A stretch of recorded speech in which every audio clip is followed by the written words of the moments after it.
Students, last lecture में हम लोगों ने बात किया था ह्यूमन मेल रिप्रोडक्टिव सिस्टम में, जिसमें हम लोगों ने देखा था कि जो डक्ट होती हैं वो कौन कौन सी डक्ट रिस्पॉन्सिबल होती हैं ह्यूमन मेल रिप्रोडक्टिव सिस्टम में। हम लोगों ने डक्ट सिस्टम में वो सारे डक्ट्स जो कि रिप्रोडक्टिव सिस्टम को, मेल रिप्रोडक्टिव सिस्टम को असिस्ट करती हैं, उन सब डक्ट्स के बारे में हम लोगों ने लास्ट लेक्चर में पढ़ लिया था। आज के इस लेक्चर में हम लोग बात करने वाले हैं कि कौन कौन सी एसेसरी ग्लैंड्स होती हैं जो ह्यूमन मेल रिप्रोडक्टिव सिस्टम में फंक्शनल होती हैं। तो वो कौन कौन सी ग्लैंड्स हैं?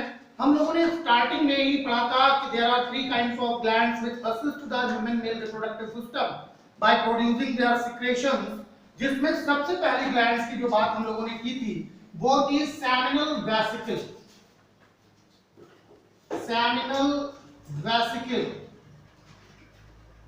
और दूसरी जो हम लोगों ने बात की थी वो था प्रोस्टेट ग्लैंड। Prostate gland. और तीसरी ग्लैंड जिसकी हम लोगों ने बात की थी वो था bulbo urethral. Bulbo urethral gland. Bulbo urethral gland. तो ये 3 ग्लैंड्स आती हैं जो ह्यूमन मेल रिप्रोडक्टिव सिस्टम्स को असिस्ट करती हैं, मेल रिप्रोडक्टिव सिस्टम में ये हेल्प करती हैं। तो इसमें से वन बाय वन हम लोगों को पढ़ना है। सबसे पहले हम लोग देखेंगे कि सेमिनल वेसिकल क्या है। सेमिनल वेसिकल क्या चीज है और सेमिनल वेसिकल जो है वो कैसे हेल्प करती है ह्यूमन मेल रिप्रोडक्टिव सिस्टम में। तो देखो, सबसे पहली चीज ये कि जो सेमिनल वेसिकल होती है ये पेयर्ड लॉन्ग पाउचेस होता है जिसमें एक मस्कुलर वॉल लगी हुई होती है और ये जो है वो वॉस डिफरेंस के एम्पुला के पास स्थित होती है। तो सबसे पहली चीज यही जानना है, पहला पॉइंट, कि these are paired. These are paired long. कितनी लंबी होती है? About 4 centimetre. These are paired long 4 centimeter pouches with a muscular wall. With a muscular wall located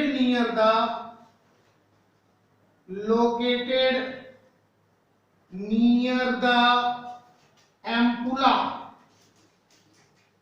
of vas difference, जो कि वॉस डिफरेंस के एम्पुला के पास होती है।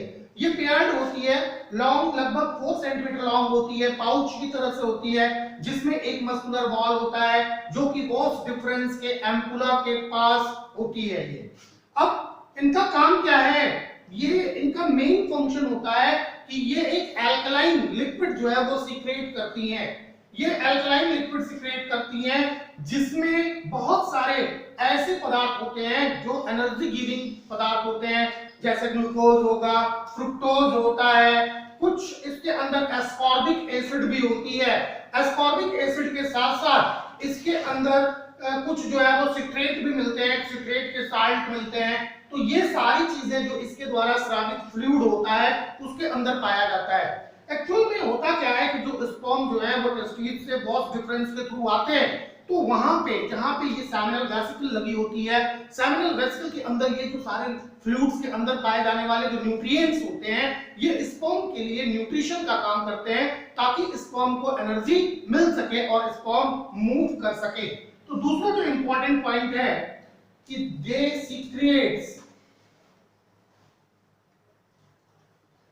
secretes a slightly alkaline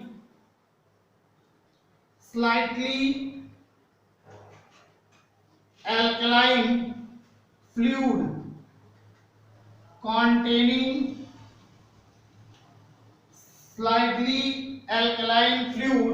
containing fructose,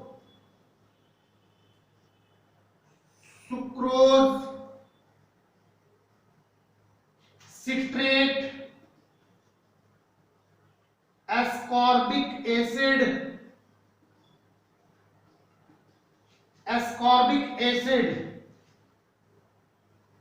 inositol, inositol, prostaglandin, prostaglandin, prostaglandin and proteins. इतनी सारी चीजें जो हैं वो इस फ्लूइड में मिलते हैं, जो फ्लूइड जो है वो सेमिनल वेसिकल्स के द्वारा सिक्रेट किया जाता है। क्या क्या चीजें मिलती हैं एक बार फिर से हम लोग देख लेते हैं। इसमें कुछ फ्रुक्टोज, सुक्रोज, कुछ सिट्रेट होते हैं, एस्कॉर्बिक एसिड होती है, इनोसिटॉल होता है और प्रोस्टोग्लैंडिन होता है। इसके साथ साथ प्रोटीन्स पाई जाती है। तो 70% of the semen is secreted by seminal vesicle. ध्यान रहे कि the fluid secreted by the seminal vesicle is known as semen। जो फ्लूइड इस सेमिनल वेसिकल के द्वारा सिक्रेट किया जाता है, निकाला जाता है, उसी को हम लोग क्या कहते हैं, सीमेन कहते हैं। और इस सीमेन का 70% पोर्शन जो होता है वो सेमिनल वेसिकल के द्वारा बनता है, सेमिनल वेसिकल में ही बनाया जाता है। तो the fluid secreted by seminal vesicle is called semen। इसको सीमेन कहते हैं। And about 70% of the semen, about 70% of the semen is secreted by seminal vesicle, by seminal vesicle। लगभग 70% जो सीमेन होता है वो सेमिनल वेसिकल के द्वारा सिक्रेट होता है। ध्यान रहे सेमिनल वेसिकल की जो डक्ट होती है वो वॉस डिफरेंस में खुलती है। सेमिनल वेसिकल की जो डक्ट होगी वो कहां खुलती है, वॉस डिफरेंस में। हम लोगों ने देखा था इसका फिगर कि अगर ये टेस्टिस है, टेस्टिस के ऊपर क्या होगा, ट्यूनिका एल्ब्यूजिनिया की एक कवर होगी और इसके ऊपर जो लगा होता है वो क्या होता है, एपिडिडाइमस लगा होता है। इस एपिडिडाइमस से ही क्या निकलता है, वॉस डिफरेंस निकलता है इस तरह से, जो आगे चल करके किसमें कन्वर्ट हो जाता है, यूरिथ्रा में, और यूरिथ्रा से फिर आगे बढ़ता है तो वो क्या बना लेगा, पेनिस। अभी हम लोगों ने देखा था कि यहीं पे सेमिनल वेसिकल जो है जो लगभग 4 सेंटीमीटर पाउच के रूप में होती है, ये सेमिनल वेसिकल यहाँ पाई जाती है। जबकि इसके नीचे जो होता है वो प्रोस्टेट ग्लैंड पाया जाता है, और इसके और नीचे आते हैं तो यहाँ पे क्या होता है, बुल्बो यूरिथ्रल ग्लैंड होती है। तो ये है सेमिनल वेसिकल, और सेमिनल वेसिकल जो फ्लूइड बनाएगा उसी को क्या कहेंगे, सीमेन कहेंगे। तो स्पर्म जो आते हैं वो इसी सीमेन में आके क्या होते हैं, इसी सीमेन में आके तैरने लगते हैं, फ्लोट करने लगते हैं, और सेमिनल वेसिकल की जो डक्ट होती है वो इस वॉस डिफरेंस से जुड़ी हुई होती है, कनेक्टेड होती है। यानी जो सेमिनल वेसिकल से फ्लूइड निकलता है वो सीधे किसमें आएगा, वॉस डिफरेंस में। कहां आता है, वॉस डिफरेंस में। तो ये थी आपकी पहली ग्लैंड जिसको हम लोग कहते हैं क्या, सेमिनल वेसिकल। अभी हम लोग दूसरे ग्लैंड की बात करेंगे जो कि प्रोस्टेट ग्लैंड है। सेमिनल वेसिकल से नीचे आते हैं तो एक और ग्लैंड मिलती है जिसका नाम है प्रोस्टेट ग्लैंड। तो हम लोग बात करेंगे प्रोस्टेट ग्लैंड की। प्रोस्टेट ग्लैंड, प्रोस्टेट ग्लैंड क्या होती है और इसका क्या काम होता है, तो देखो ये एक single, it is a single tubulo alveolar gland. ये एक सिंगल ट्यूबुलो एल्व्यूलर ग्लैंड होती है, that is spongy in texture, that is spongy in texture, जो कि टेक्सचर में कैसी होगी, स्पॉन्जी होती है, एंड चेस्टनट शेप, ये चेस्टनट के शेप में होती है। ध्यान रहे सिंगल ट्यूबुलो एल्व्यूलर ग्लैंड है जो टेक्सचर में कैसी होती है, स्पॉन्जी, यानी इसके जो टिश्यूज होते हैं, जो शेल्स होती हैं वो स्पॉन्जी होती हैं, आकार में जो है वो ये चेस्टनट की तरह से होता है, तो चेस्टनट शेप का होता है। अब देखने की बात यह है कि ये यूरिथ्रा के इनिशियल पार्ट को चारों तरफ से घेरे हुए रहता है। यूरिथ्रा के इनिशियल पार्ट को, यानी जहां से यूरिथ्रा स्टार्ट होता है वहां से ये उसको क्या करता है, चारों तरफ घेरे रहता है। और इसका जो मेन फंक्शन है वो क्या है कि at the time of ejaculation it block the way of urine which comes from the urinary bladder. This is the most important thing about the prostate gland. कि prostate gland का जो सबसे प्रमुख कार्य है कि यहाँ पे जो यूरिनरी ब्लैडर होगा और ये यूरिनरी ब्लैडर का भी डक्ट जो है वो इसी में खुलता है, जो वॉस डिफरेंस आ रही है, और यहीं से ये वॉस डिफरेंस जो है वो यूरिथ्रा में कन्वर्ट हो जाती है। तो ये प्रोस्टेट ग्लैंड का जो मेन काम नजर आ रहा है वो ये कि जब भी सीमेन एजिकुलेट हो रहा होता है eight the time of sexual intercourse, it block the path of urine. Urine के पथ को ये क्या करता है, ब्लॉक कर देता है। तो ये चीज माइंड में रहनी चाहिए। यही रीजन है कि ये पूरे के पूरे वॉस डिफरेंस को या यूरिथ्रा का जो इनिशियल एंड है जहां से यूरिथ्रा स्टार्ट हो रहा है उस ट्यूब को ये चारों तरफ से घेरे हुए रहता है। तो अगला पॉइंट यही है कि इट सराउंड्स द इनिशियल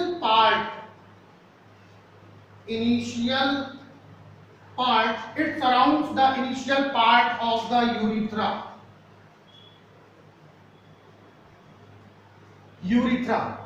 के इनिशियल पार्ट को ये क्या करता है, घेरता है। और दूसरा काम क्या है इसका, पहला तो ये है कि ये ब्लॉक करता है यूरिनेशन के वे को।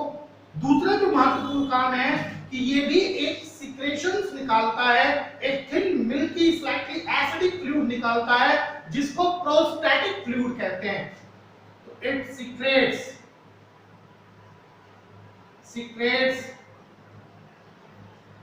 Slightly acidic milky fluid called prostatic fluid। इस चीज को याद रखिएगा कि प्रोस्टेट ग्लैंड की जो होती है वो एक स्लाइटली एसिडिक मिल्की फ्लूइड निकालती है जिसको प्रोस्टैटिक फ्लूइड कहते हैं। It contains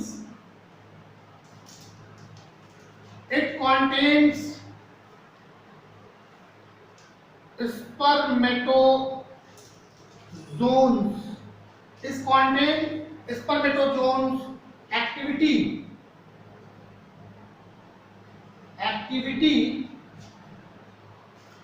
and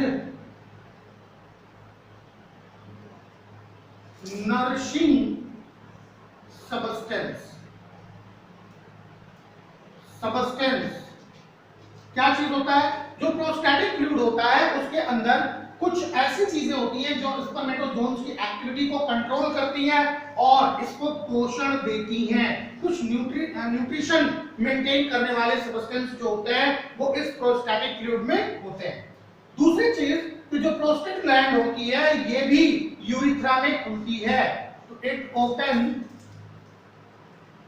into urethra. ये कहां खुलती है, यूरिथ्रा में। तो लोकेशंस याद रखेंगे कि लोकेशंस क्या है, जैसे जो अभी हम लोगों ने देखा था सेमिनल वेसिकल, तो सेमिनल वेसिकल वॉस डिफरेंस में खुलती है, लेकिन प्रोस्टेट ग्लैंड जो होती है वो कहां खुलती है, यूरिथ्रा में खुलती है। तो ये दूसरी ग्लैंड थी जिसका नाम है क्या, प्रोस्टेट ग्लैंड।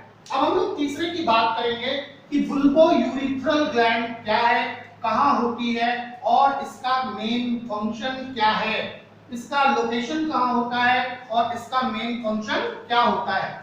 तो तीसरी जो इंपॉर्टेंट ग्लैंड है which help in the male reproductive system, that is bulbo urethral gland। bulbo urethral gland क्या है, कैसे ये फंक्शन करता है, देखो इसको एक और नाम से जानते हैं, क्या, काउपर ग्लैंड कहते हैं। तो it is also known as Cowper gland। It is also known as Cowper gland, इसको काउपर ग्लैंड भी कहते हैं। एंड लाई कहां पाया जाएगा, लाई देखो यहां पे कहां है, below the prostate gland, lie below the prostate gland, prostate gland. तो सबसे ऊपर क्या पाई गई, सेमिनल वेसिकल, उससे नीचे आते हैं तो क्या मिलता है, प्रोस्टेट ग्लैंड, उससे नीचे आते हैं तो क्या मिलता है, बुल्बो यूरिथ्रल या फिर काउपर ग्लैंड। इतनी चीजें क्लियर हो गई ना, कोई दिक्कत नहीं ना है, समझ में आ गई बात। क्या काम करता है, इट सीक्रेट्स म्यूकस, ये म्यूकस निकालता है। हमने आपको पहले भी बताया था कि बुल्बो यूरिथ्रल ग्लैंड जो होती है वो म्यूकस निकालती है। म्यूकस निकालने का मेन रीजन क्या है, ताकि ये सेक्सुअल इंटरकोर्स करने से पहले उस पेनिस को जो है वो लुब्रिकेट कर सके, ताकि लुब्रिकेट होने के बाद ये पेनिस जो है वो आसानी से मूव कर सके, किसमें, फीमेल वैजिनल कैनाल में। तो इट सीक्रेट्स म्यूकस, ये म्यूकस निकालता है, किस लिए, for lubrication of penis, penis के लुब्रिकेशन के लिए, पेनिस के लुब्रिकेशन के लिए ये म्यूकस का श्रावण करता है, म्यूकस निकालता है। And for neutralising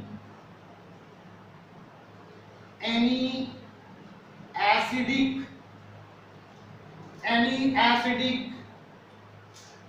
urine and open into urethra। तो ये था आपका बुल्बो urethral gland. Bulbo urethral gland जिसको काउपर ग्लैंड के भी नाम से जानते हैं, ये होता कहां है, just below the prostate gland. क्या करता है, म्यूकस निकालता है, क्यों, ताकि ये पेनिस को लुब्रिकेशन कर सके और सेक्सुअल पाइटस इजीली हो सके। इसके साथ साथ इसका काम है कि कोई भी एसिडिक यूरिन अगर आ रही है, थोड़ा भी बहुत आ रहा है, तो उसको ये क्या कर देता है, न्यूट्रलाइज कर देता है, और ये भी यूरिथ्रा में खुलता है। तो 3 ग्लैंड्स में से 2 प्रोस्टेट और बुल्बो यूरिथ्रल ये यूरिथ्रा में खुलते हैं, जबकि सेमिनल वेसिकल जो है वो कहां खुलती है, वॉस डिफरेंस में खुलती है। तो ये तीनों ग्लैंड्स की जो ह्यूमन मेल रिप्रोडक्टिव सिस्टम को असिस्ट करती हैं, ह्यूमन मेल रिप्रोडक्टिव सिस्टम को ये प्रोसीड कराती हैं। तो ह्यूमन मेल रिप्रोडक्टिव सिस्टम या जो मेल रिप्रोडक्टिव ऑर्गन्स थे, जो उनके पार्ट्स थे, ये सारी चीजें यहीं पे फिनिश हो जाती हैं। इसके बाद जो हम लोग बात करने वाले हैं वो है human female reproductive system. Human female reproductive system में कौन कौन सी चीजें आती हैं, इन चीजों के बारे में हम लोग बात करेंगे। तो तब तक आप लोग इसको फटाफट ड्रॉ कर लीजिए, बना लीजिए और इसको नोट कर लीजिए। फिर हम लोग देखते हैं ह्यूमन फीमेल रिप्रोडक्टिव सिस्टम। मिटा लें,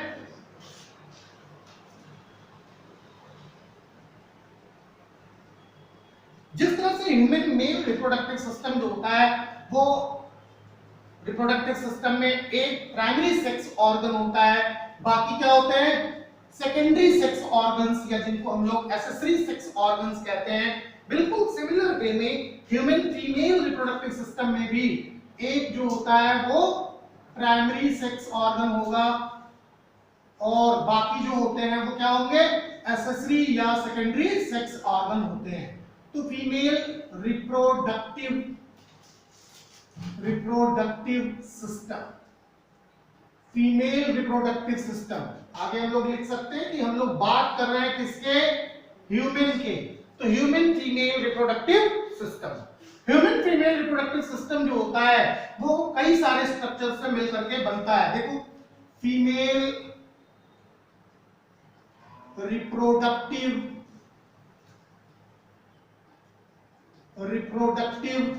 सिस्टम।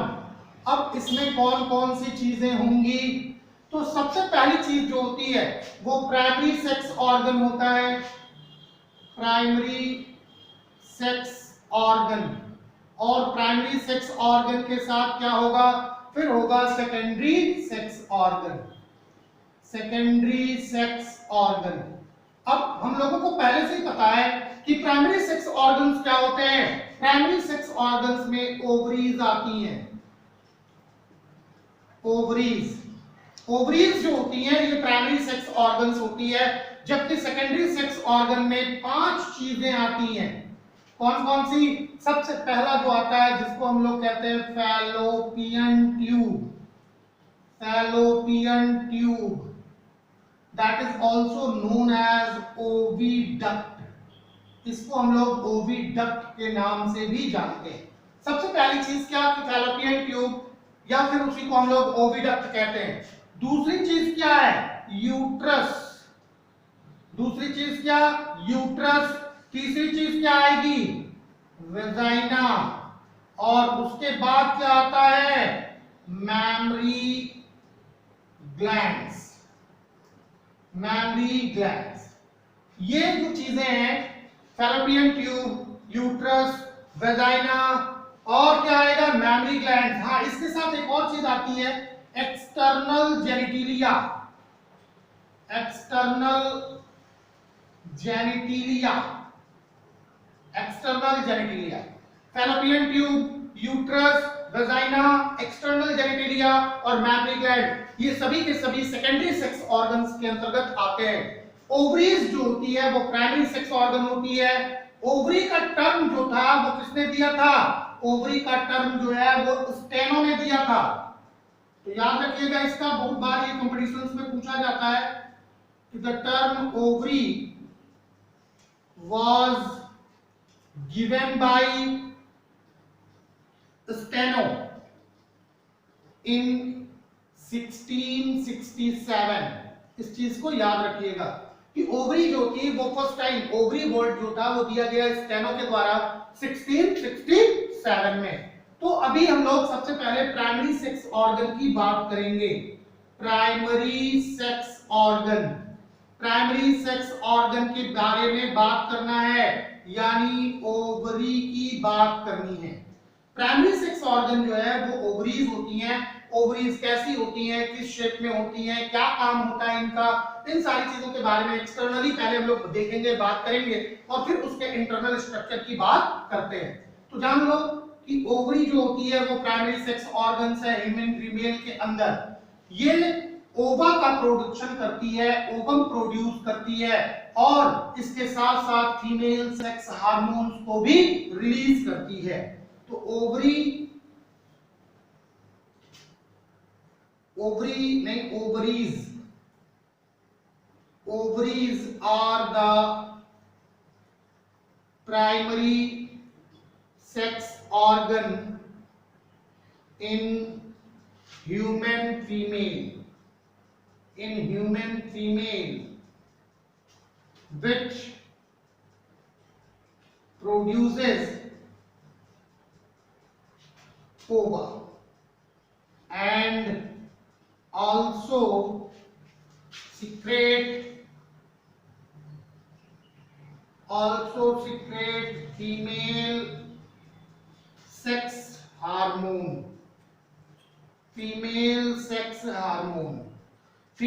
हार्मोन्स क्या क्या चीजें होती हैं? तो एस्ट्रोजन और प्रोजेस्टेरॉन, ये फीमेल सेक्स हार्मोन्स होते हैं जो ओवरी के द्वारा सिक्रेट किए जाते हैं। अब ओवरी का कैसा डायमेंशन होता है? तो ईच ओवरी इज किसके शेप में? almond shaped and measures about, इसका डायमेंशन कितना होगा? about 3 centimetre, 2 centimetre and 3 centimetre, 2 centimetre and 1 centimetre in length, breadth and thickness respectively। तो इसका डायमेंशन क्लियर हो गया। क्या डायमेंशंस होता है कि प्रत्येक ओवरी जो है वो आलमंड शेप की होती है और ये लगभग 3 सेंटीमीटर लेंथ में, 2 सेंटीमीटर इसकी ब्रेड्थ होती है और 1 सेंटीमीटर थिकनेस होती है। तो इस तरह से ओवरी के डायमेंशंस यहाँ पे कैसे हो जाते हैं? 3 × 2 × 1 के बराबर हो जाते हैं। कितनी चीजें क्लियर हो गई हैं? ये होता कहाँ है? कहां पे इसकी लोकेशन है, तो it lies below the, it lies below the, या it lies in lower part, in lower part of abdominal cavity, abdominal cavity, ये abdominal cavity के लोअर पार्ट में पाई जाती है, यानी इसकी लोकेशन जो होती है वो abdominal cavity के लोअर पार्ट में होती है। तो अभी हम लोगों को क्या क्या चीजें पता चली कि इसके डायमेंशंस के बारे में हम लोग जान गए कि इसका डायमेंशन क्या होता है, हम लोग ये भी जान गए कि इसका मेन काम क्या है, तो ओवम को प्रोड्यूस करना ही इसका मेन काम होता है। संख्या में ये कितनी होती हैं, 2 होती हैं, और 2 कैसी होती हैं, अलमंड शेप में होती हैं, अलमंड शेप में होती हैं। इनका डायमेंशंस जो होता है वो 3 सेंटीमीटर लेंथ में, 2 सेंटीमीटर ब्रेड्थ में और 1 सेंटीमीटर थिकनेस में होती है। लोअर एब्डोमिनल कैविटी में इनकी पोजीशन होती है, ये लोअर एब्डोमिनल कैविटी में पाई जाती है। किसके नजदीक, near to the each kidney, प्रत्येक किडनी के नजदीक होती है ये, यानी किडनी जो होती है और ओवरी ये दोनों पास पास में होती हैं, दोनों साइड में जो किडनी होगी और दोनों साइड्स की जो ओवरीज होती हैं ये दोनों काफी पास पास होती हैं। ध्यान रखने की बात यह है कि ovaries is attached, ovary is attached, attached, ovary जो होती है वो अटैच होती है, किसके द्वारा अटैच होती है, ये डोर्सल बॉडी वॉल्स के द्वारा अटैच होती है। तो ovary is attached to the dorsal body wall, body wall by किसके द्वारा, बाय पेरिटोनियम, पेरिटोनियम, किसके द्वारा, पेरिटोनियम के द्वारा इस ये जो है वो अटैच्ड होती है, और इसी पेरिटोनियम को कहते क्या है, मीजोवेरियम, मीजोवेरियम। तो ओवरी जो है वो अटैच्ड होती है डोर्सल वॉल से, किसके, यूट्रस के, यूट्रस के डोर्सल वॉल से अटैच्ड होती है, किसके द्वारा अटैच्ड होती है, पेरिटोनियम के द्वारा, और इसी को हम लोग मीजोवेरियम कहते हैं। तो मीजोवेरियम कहेंगे इसको। दूसरी चीज, प्रत्येक ओवरी जो होती है वो एक लिगामेंट के द्वारा भी कनेक्टेड होती है, प्रत्येक ओवरी जो है वो एक लिगामेंट के द्वारा भी कनेक्टेड होती है, और ये सस्पेंसरी लिगामेंट जो होता है वो इस ओवरी को उसके रियल पोजीशन पर बांधे रखता है, फिक्स रखता है। तो इसी को सस्पेंशरी लिगामेंट कहेंगे। जब हम लोग इसका डायग्राम बनाएंगे तो उसमें डायग्राम क्लियर हो जाएगा। क्या चीज, कि ओवरी इज ऑल्सो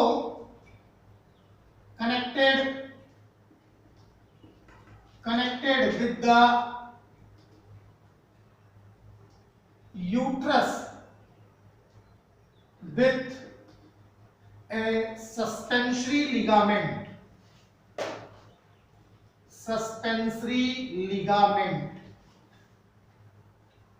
ओवरी जो है ये यूट्रस के द्वारा एक सस्पेंसरी लिगामेंट से भी कनेक्टेड होती है। तो आइए हम लोग एक स्ट्रक्चर ड्रॉ करते हैं ओवरी की, कैसे जो है वो ह्यूमन फीमेल ओवरी होती है। तो देखो किस तरह से होती है ये,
इस तरह से ये ऐसे ही होगी। अंदर ऐसे ग्रुप टाइप स्ट्रक्चर बने होते हैं जिनको फॉलिकल्स कहते हैं।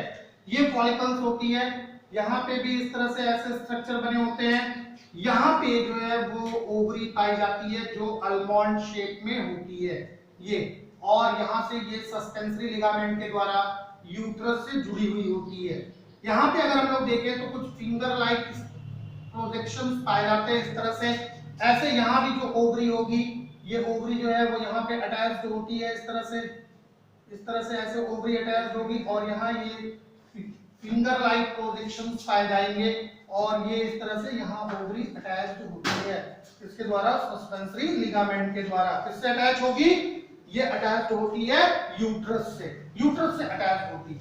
तो अब सबका नामकरण कर देते हैं। ये जो है और ये फैलोपियन ट्यूब कहलाता है, फैलोपियन ट्यूब, या इसी को ओविडक्ट कहते हैं, क्योंकि ओवम जो ओवरी से रिलीज होता है, ये ओवम इसी के थ्रू यहाँ पे पहुंचता है। तो अभी अगर हम लोग बात करें तो ये क्या चीज है, इसको हम लोग क्या कहेंगे? इसको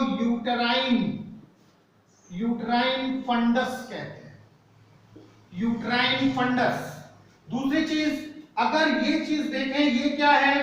तो ये सर्विक्स है, सर्विक्स। ये क्या है? सर्विकल कैनाल, ये सर्विकल कैनाल है। जबकि ये क्या है? ये वेजाइना है, वेजाइना। फिर ये क्या है? ये ओवरी है, ओवरी। ये रीजन क्या है? ये एम्पुला होता है, एम्पुला। जबकि यहां का रीजन क्या होगा? स्थमस। क्या चीज होगा? ये स्थमस होगा। अब यहाँ पे जो ये दोनों जुड़ते हैं, इसी को क्या कहते हैं? स्थैमिक एम्पुलरी जंक्शन। फर्टिलाइजेशन जो होता है वो यही होता है, स्थैमिक एम्पुलरी जंक्शन पे। इतनी चीजें क्लियर हो गई? इसको हम लोग क्या कहेंगे? जो ये फिंगर लाइक प्रोजेक्शन पाई जाती है, इसको फिम्ब्री कहते हैं, फिम्ब्री। अभी अगर इसके अंदर हम लोग देखें तो ये क्या होगा? ये एंडोमेट्रियम, एंडोमेट्रियम, ये एंडोमेट्रियम होता है। जबकि बीच वाला पोर्शन जो होगा मायोमेट्रियम, ये मायोमेट्रियम होता है। और जो सबसे ऊपर होगा ये पेरीमेट्रियम, ये पेरीमेट्रियम होता है। अगर और हम लोग देखें तो यहाँ पे ये जो रीजन है, ये क्या कहलाता है? इनफंडिबुलम, इनफंडिबुलम, ये इनफंडिबुलम कहलाता है। दूसरी चीज जो ये है, ये इसको हम लोग क्या कहेंगे? ये यूट्राइन कैविटी कहलाता है, या फिर बुम्ब कहते हैं, बुम्ब या यूट्राइन कैविटी। इसको यूट्राइन कैविटी या क्या कहेंगे? बुम्ब कहेंगे। ये जो ओवरी जुड़ी हुई है, ये इसको क्या कहते हैं? Suspensory ligament, suspensory ligament. और ये जो जुड़ी हुई है, इसको क्या कहेंगे? यही मीजोवेरियम है, मीजोवेरियम, या जिसको हम लोग पेरिटोनियम कहते हैं, जो बेसल वॉल से जुड़ी हुई होती है, यानी जो डोर्सल बॉडी वॉल से जुड़ी हुई होती है। तो इसी को हम लोग मेसोवेरियम कहते हैं। तो ये कंप्लीट स्ट्रक्चर है ह्यूमन फीमेल रिप्रोडक्टिव सिस्टम का। फटाफट ड्रा कर लीजिए। फिर इसके इंटरनल स्ट्रक्चर की बात करते हैं कि अंदर कौन कौन सी चीजें पाई जाती हैं इसमें। उन सारी चीजों के बारे में वन बाय वन हम लोग देखेंगे। इंटरनल स्ट्रक्चर ओवरी का कैसा होता है, फटाफट नोट करिए।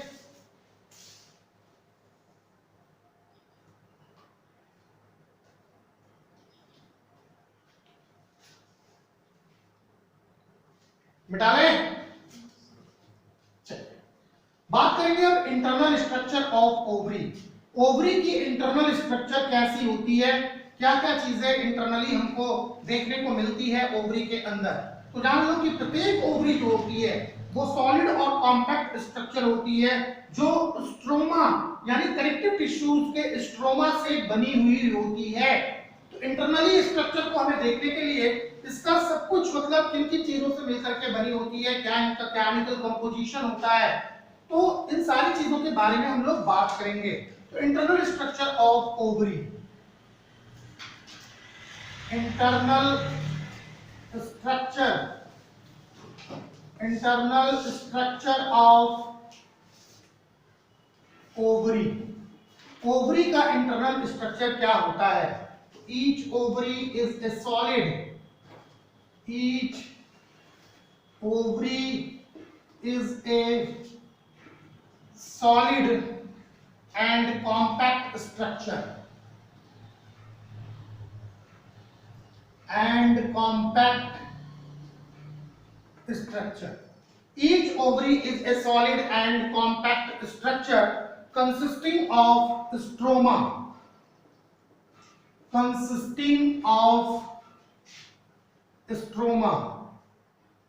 जो किससे बना होता है?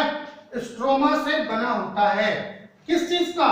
कनेक्टिव टिश्यूज का। Stroma of connective tissues. Each ovary is a solid and compact structure consisting of stroma of connective tissues surrounded by a layer of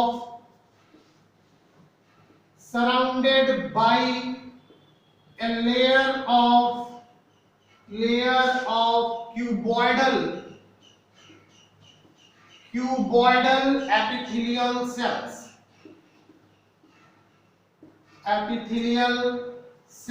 ध्यान रखने की बात है कि प्रत्येक ओवरी जो है वो सॉलिड और कॉम्पैक्ट स्ट्रक्चर होती है, जो कनेक्टिव टिश्यूज के स्ट्रोमा से बनी हुई होती है, और एक लेयर से, किसके? क्यूबॉइडल एपिथेलियल सेल्स के लेयर से ये सराउंडेड होती है।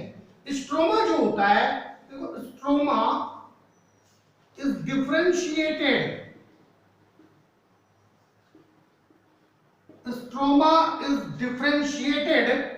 स्ट्रोमा डिफरेंशिएटेड होता है किसमें? into an outer cortex and an inner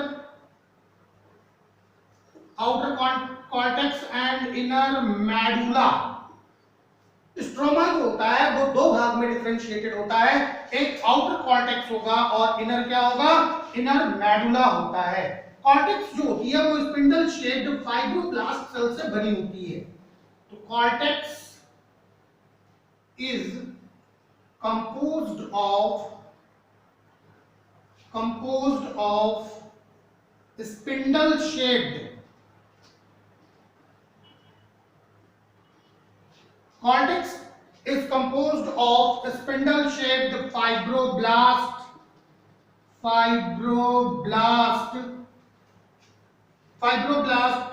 cells and surrounded by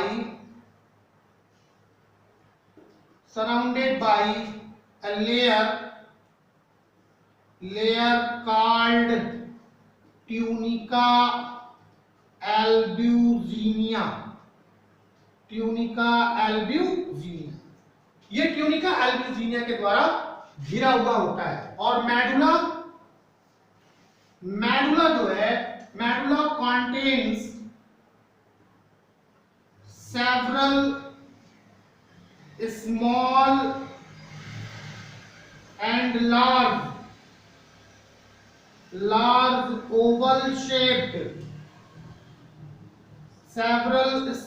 and large oval shaped, shaft like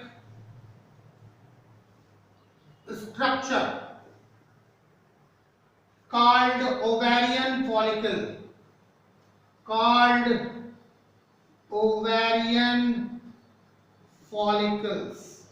क्या चीज होता है? मेडुला के अंदर बहुत सारे स्मॉल और large Oval shaped shaft like structure होते हैं, जिसको ओवेरियन फॉलिकल्स कहते हैं। प्रत्येक फॉलिकल्स के अंदर बहुत अधिक संख्या में सेल पाई जाती हैं और इन्हीं सेल्स को oocytes कहते हैं। माइंड करने वाली चीज यहीं पे है कि कॉर्टेक्स जो होता है वो स्पिंडल शेप्ड फाइब्रोब्लास्ट सेल से बना होता है और ये सराउंडेड होता है एक लेयर से, जिसको क्या कहते हैं? Tunica albuginea. अब जो मेडुला है, जैसे हम लोगों ने क्या कहा था कि स्ट्रोमा जो है वो दो पार्ट में डिवाइडेड होता है, एक आउटर कॉर्टेक्स और एक क्या? Inner medulla. तो कॉर्टेक्स जो होगा वो स्पिंडल शेप्ड फाइब्रोब्लास्ट सेल से बना हुआ है और इसको ट्यूनिका एल्ब्यूजिनिया नाम की एक लेयर कवर करके रखती है। लेकिन जो मेन रीजन है वो मेडुला का है। मेडुला के अंदर बहुत सारे छोटे छोटे या बड़े बड़े oval shape sac like structure पाए जाते हैं और इन्हीं सैक लाइक स्ट्रक्चर्स को ओवेरियन फॉलिकल्स कहते हैं। ये ओवेरियन फॉलिकल्स जो होते हैं वही oocytes कहलाते हैं। तो जैसे हम लोगों ने पढ़ा था कि स्पर्मेटोजोन्स मेल रिप्रोडक्टिव सिस्टम के अंदर, तो स्पर्मेटोजोन्स जो है स्पर्मेटिड्स है, स्पर्मेटोजोन्स है, तो spermatids is the primary stage of the formation of sperm. ठीक है, बिल्कुल उसी तरह से oocytes are responsible to form in the formation of ovum. Ovum के फॉर्मेशन की जो सबसे प्राइमरी सेल है वो क्या है? oocytes। और ध्यान रखने वाली बात है कि ये oocytes जो होती है वो किसी भी ह्यूमन फीमेल के जन्म के समय ही उसके शरीर के अंदर उपस्थित होती है। बात समझ आ गई? तो ये चीज याद रखने वाली है कि मेडुला में जो स्मॉल और लार्ज ओवल शेप्ड सेल्स पाई जाती हैं, जो सैक लाइक स्ट्रक्चर शो करती हैं, उनको हम लोग क्या कहते हैं? ओवेरियन फॉलिकल्स कहते हैं। और प्रत्येक फॉलिकल्स के अंदर बहुत सारी सेल्स पाई जाएंगी जिनको हम लोग क्या कहेंगे? oocytes कहेंगे।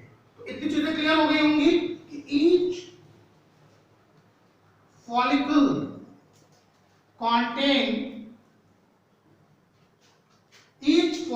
contains large cells या large number of cells called oocytes, जिसको क्या कहते हैं? oocytes कहते हैं, which is surrounded by follicular cells, which is surrounded by follicular cells, जो कि फॉलिकुलर सेल्स के द्वारा घिरी हुई होती हैं। अब ध्यान देना कि प्रत्येक फॉलिकल्स जो होती है, ईच फॉलिकुल मैच्योर, ये प्रत्येक फॉलिकल क्या होती है? मैच्योर होती है। And each follicles mature and gain a definite shape। प्रत्येक फॉलिकल्स जो है वो मैच्योर हो जाती है और मैच्योर होकर के एक डेफिनेट शेप एज्यूम कर लेती है। And this structure is called Graafian. This structure is called Graafian follicle। ठीक है, discovered by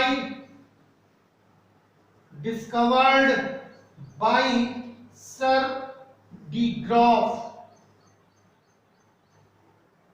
सर डी ग्रॉफ ने इस चीज को डिस्कवर किया था, इसीलिए इसको क्या कहते हैं? इसीलिए इसको ग्राफियन फॉलिकल्स कहते हैं। उन्हीं के सम्मान में इसको नाम दिया गया ग्राफियन फॉलिकल्स।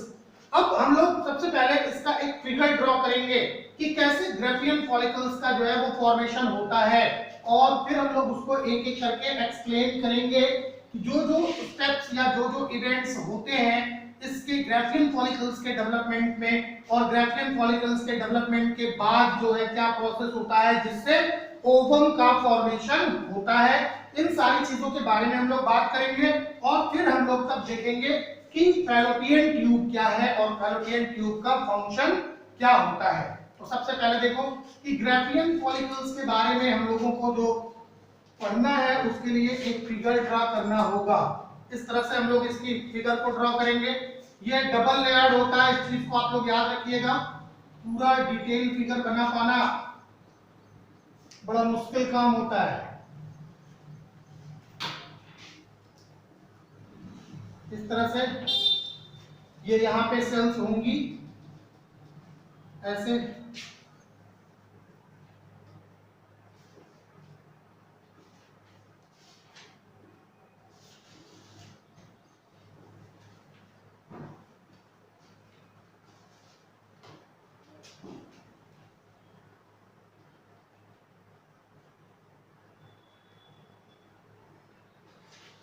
इस तरह से ऐसे यहां भी होगी ये सेल्स यहां पे ऐसे होंगी।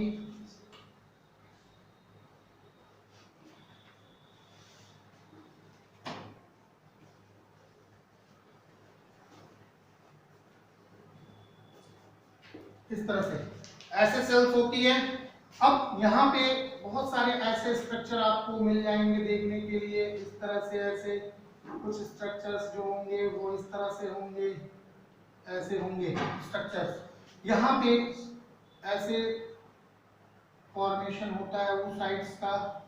ये यही oocytes जो होंगे वो डेवलप होते जाएंगे ऐसे। ये oocytes जो हैं वो डेवलप होते जाते हैं, संख्या में ज्यादा होते हैं। इनमें से कुछ ऐसे होते हैं जो डिजनरेट भी हो जाएंगे, लेकिन कुछ ऐसे होंगे जो बड़े होंगे इस तरह से ऐसे। ये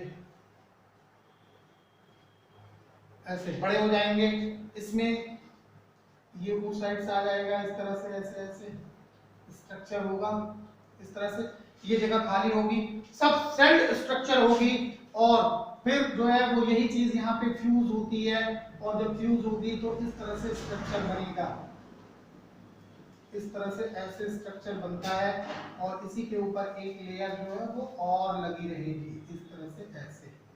अभी ये लेयर लगी रहेगी, अब इसमें बहुत सारी सेल्स जो है वो बन जाएंगी। ये सारी सेल्स होंगी, यहाँ भी बहुत सारी सेल्स बन जाएंगी इस तरह से ऐसे। ये सेल्स बनती जाती हैं। फिर इसके बाद क्या होता है, इसके बाद जो है वो यहीं से ये वॉल जो होती है वो रैप्चर्ड हो जाती है।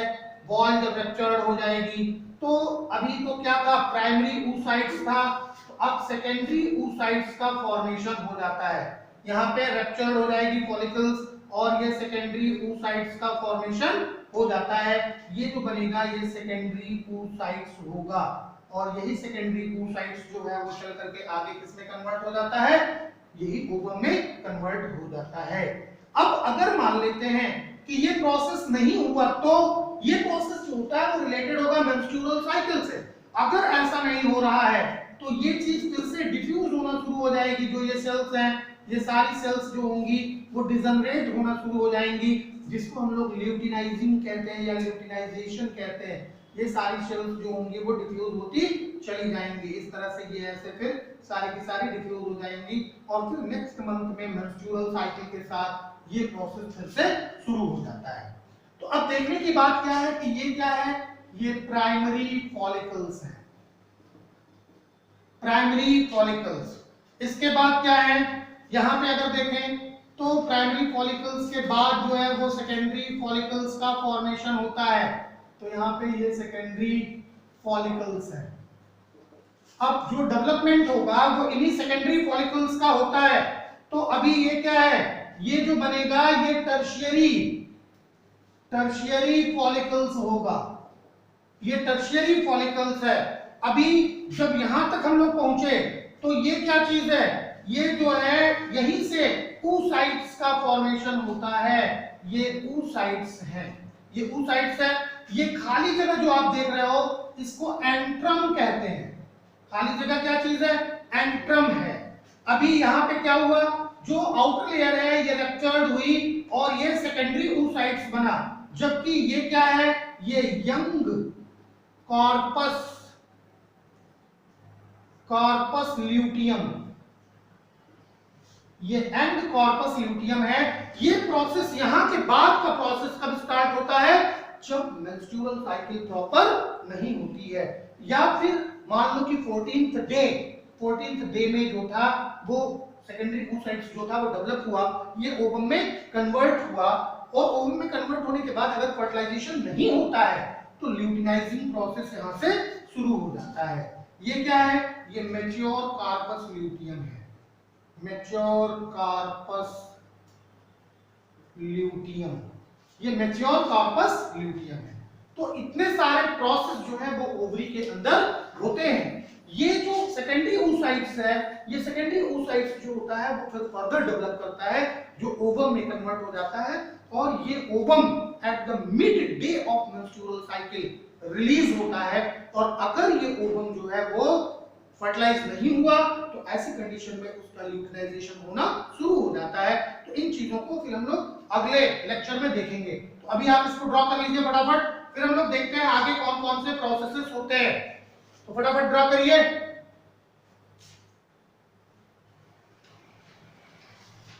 हो गया, चलिए देखते हैं कि जो हम लोगों ने अभी फिगर ड्रॉ किया इसके अकॉर्डिंग सारी चीजों को हम लोग एक्सप्लेन करेंगे कि क्या क्या प्रोसेस होते हैं, कौन कौन से प्रोसेसेस हैं जो oocytes यानी सेकेंडरी oocytes के फॉर्मेशन के लिए ओवरी करती है। तो ध्यान रखना कि सबसे पहला काम जो होता है वो फॉलिकुलर ग्रोथ होता है, और फॉलिकुलर ग्रोथ जो है वो प्राइमरी oocytes से इन्वॉल्व होता है और इन्हीं फॉलिकुलर सेल्स का प्रोलिफरेशन होता है। तो सबसे पहला काम क्या है कि फॉलिकुलर ग्रोथ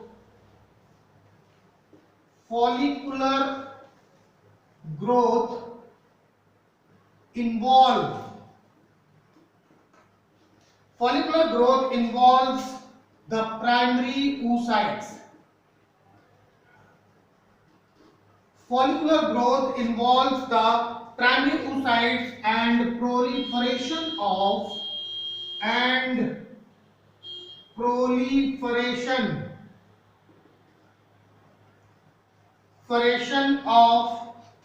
follicular cells। पहला चीज तो यही होगा। दूसरा, mature Graafian follicle,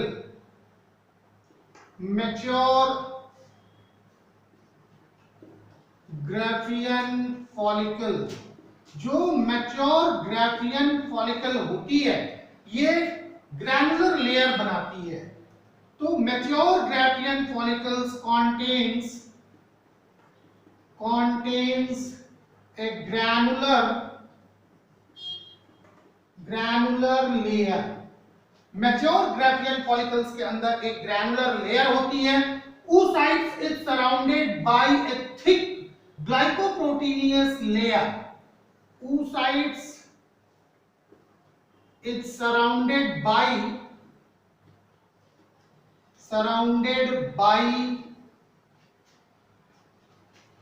a thick, किसके द्वारा सराउंडेड होते हैं? एक थिक ग्लाइकोप्रोटीनियस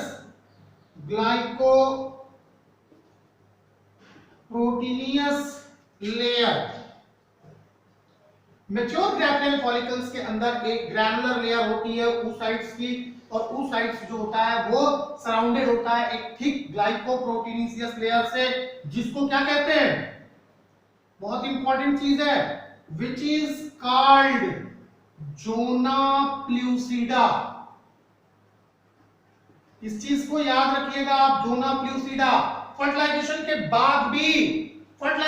बाद भी जब माउलेशन हो जाता है यानी जाइगोट जो है वो 32 शेल्ड बन जाता है, तब तक जोना प्लूसिडा लुप्त नहीं होती है। इम्प्लांटेशन के बाद जब एम्ब्रियो का फॉर्मेशन होता है उस टाइम में जाकर के ये जोना प्लूसिडा लुप्त होती है। तो जब हम लोग एक कंप्लीट ओवम का स्ट्रक्चर देखेंगे तो देखेंगे कि जोना प्लूसिडा कैसी होती है। तो ध्यान रहे कि अभी हम आपको एक छोटा सा फिगर दिखा देते हैं कि देखो ये न्यूक्लियस है और इसके आउटर सेल में ये जोना प्लूसिडा होती है, और इसके ऊपर बहुत सारे ऐसे स्ट्रक्चर लगे होते हैं जिसको कोरोना रेडिएटा कहते हैं। क्या कहते हैं इसको? Corona radiata. ये ओवम है। अभी जैसे ही कोई स्पर्म, ये बहुत सारा ऐसे फिलअप होता है, ऐसा नहीं है कि यहाँ पे जगह नहीं होती है, बहुत थिक होता है, बहुत घना होता है ऐसे। अब जब स्पर्म यहाँ पे आता है, आगे हम लोग देखेंगे कि स्पर्म का जो हेड होता है, इस हेड के अंदर लाइसिन एंजाइम्स होते हैं। लाइसिन जैसे हाइड्रोकाइनेज है, तो ये एंजाइम्स जो होते हैं जैसे ही ये इससे टकराएगा इसका हेड क्या होता है? टूट जाता है। अब जब हेड टूट जाता है तो इसके अंदर जो हाइड्रोकाइनेज है, जो लाइसिन एंजाइम्स है, ये इस कोरोना रेडिएटा को तोड़ने लगता है। लाइसिन एंजाइम्स का यूज हम लोग बायोटेक्नोलॉजी पढ़ेंगे तो उसमें पढ़ेंगे कि जितने भी हमारे बायोलॉजिकल टूल्स हैं वो सब एंजाइम्स है। किसी को काटना है तो वहां पे हम लोग सीजर का इस्तेमाल नहीं कर सकते, बायोलॉजिकल सीजर्स का इस्तेमाल करते हैं, रेस्ट्रिक्शन एंजाइम, एंडोन्यूक्लिएजेस, इन सब का इस्तेमाल करते हैं। किसी को जोड़ना है तो वहां पे जो बायोलॉजिकल ग्लू है उसका इस्तेमाल करेंगे, तो वो सब एंजाइम्स होती है। तो ये हाइड्रोकाइनेज जैसे ही निकलेगा तो इसको छेद करना शुरू कर देता है, और ये जोना प्लूसिडा को भी छेद करके अंदर घुस जाता है। जैसे ही ये घुस जाएगा फर्टिलाइजेशन कंप्लीटेड, मतलब इसका न्यूक्लियर मटेरियल और इसका न्यूक्लियर मटेरियल आपस में मिक्सअप हो गया। तुरंत इसमें कॉर्टिकल रिएक्शंस होती है। कॉर्टिकल रिएक्शंस का मतलब कि they will check the entry of another sperm, तुरंत रोक देगा, दूसरा स्पर्म उसमें एंट्री नहीं कर सकता है, और उसके तुरंत बाद ही कोरोना रेडिएटा खत्म होने लगती है। कोरोना रेडिएटा तो खत्म हो जाती है, लेकिन जोना प्लूसिडा नहीं खत्म होती है, ये इंप्लांटेशन के बाद ही समाप्त होती है। तो यही जोना प्लूसिडा बनती है किससे? मैच्योर ग्राफियन फॉलिकल्स में जो ग्रैनुलर लेयर्स होते हैं, यही ग्रैनुलर लेयर्स जो थिक ग्लाइकोप्रोटीनेसियस लेयर से बने होते हैं, इसी को हम क्या कहते हैं? जोना प्लूसिडा, जो कि उस साइड्स को चारों तरफ से क्या करता है? घेरे रहता है। इतनी चीजें क्लियर हो गई। अब ग्राफियन फॉलिकल्स के अंदर एक फ्लूइड फिल्ड कैविटी पाई जाती है। तो इन Graafian follicle a fluid filled cavity called, क्या बताया था हमने? Antrum is present। क्या होता है? ग्राफियन फॉलिकल्स के अंदर एक फ्लूइड फिल्ड कैविटी पाई जाती है, जिसको क्या कहेंगे? एंट्रम कहते हैं। क्या कहते हैं? एंट्रम। इतनी चीजें क्लियर हो गई। तो the mature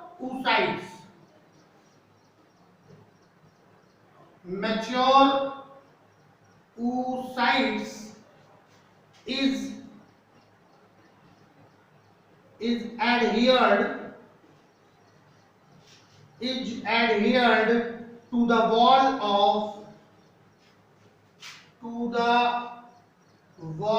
of Graafian follicle through a pedicel called cumulus euphora as formed by granulosa cells। तो किससे बनी होती है? ग्रैनुलोसा सेल से। तो जोना प्लूसिडा becomes elongated। जोना प्लूसिडा becomes elongated। जोना प्लूसिडा जो होती है वो elongated हो जाती है to form a layer। क्या कहेंगे इसको? अभी हमने आपको बताया थोड़ी देर पहले, called corona radiata। ध्यान रखना, खाली कोरोना नहीं, कोरोना वायरस। समझ जाओ कि कोरोना की बात आ रही है तो कोरोना वायरस नहीं, इसको क्या कहते हैं? Corona radiata. तो इतने सारे प्रोसेस जो होते हैं वो ह्यूमन फीमेल ओवरी के अंदर होते हैं। तो ये सारी चीजें आप लोग नोट कर लीजिए। नेक्स्ट लेक्चर में हम लोग बात करेंगे फैलोपियन ट्यूब या ओविडक्ट के बारे में, कि ओविडक्ट कैसे होती है और क्या क्या फंक्शन जो है वो परफॉर्म करती है। अब ओविडक्ट की बात जब हम लोग कर लेंगे तो फिर नीचे की तरफ चलेंगे। जो वेजाइना है, वेजाइना का क्या फंक्शन होता है, इसका स्ट्रक्चर क्या होता है, कितने पार्ट्स होते हैं, इन सारी चीजों के बारे में बात करेंगे। और फिर एक्सटर्नल जेनिटलिया के बारे में हम लोग बात करेंगे। तो ये इतनी चीजें आप लोग नोट करिए और इन चीजों को आप लोग प्रिपेयर करते रहिए साथ साथ। फिर हम लोग मिलते हैं नेक्स्ट लेक्चर में।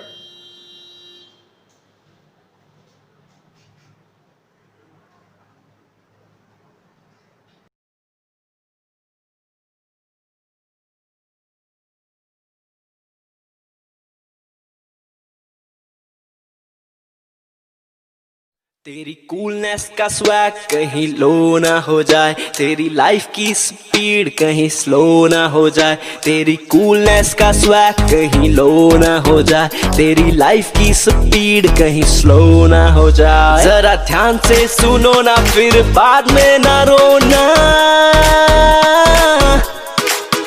थोड़ी केयर तो करो ना, हाथ अच्छे से धोना। लेट्स रोको कोरोना।